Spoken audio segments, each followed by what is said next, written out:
Bantay sarado rin po ang Ninoy Aquino International Airport, lalo't parami ang mga kababayan nating umuwi sa kanilang mga probinsya. Update tayo sa sitwasyon ngayon doon sa unang balita live ni Bam Alegre. Bam, kumusta na ang sitwasyon ngayon dyan? Good morning! Isang araw bago ang araw ng mga patay, patuloy ang pagdating ng mga tao dito sa NAIA Terminal 3. Matapos ang ilang taon, ngayon lang makakapaggunita ng undas sa Bantayan Island sa Cebu, si Clesan Shibayama. Higit sa pahinga at bakasyon, mahalaga para sa kanya ang pagbubuklod ng pamilya roon. Kaya maaga pa lang narito na siya sa NAIA Terminal 3. Siyempre happy po. Ngayon lang po ako magundas doon. Ilang taon na po ang nakalimutan. Walang build-up ng mga pasahero sa mga entrance gate sa Terminal 3. Tuloy-tuloy kasi ang pasok ng mga pasahero.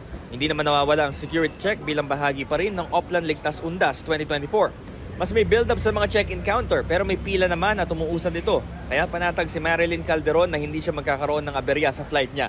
Di katulad ng karamihan na mag-holiday getaway pa lang ngayon, dito siya sa Maynila nagbakasyon at pauwi na sa Surigao.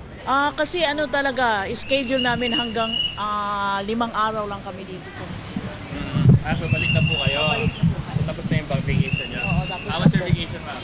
Okay lang po.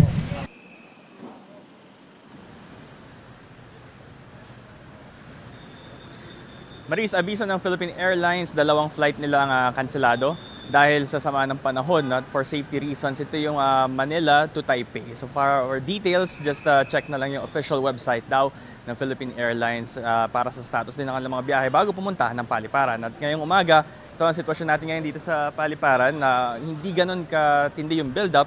May pila pero ito yung agad na iibsan at patuloy pa rin yung pagdating ng mga tao. Ito ang unang balita mula rin sa NAIA Terminal 3, Bam Alegre para sa GMA Integrated News.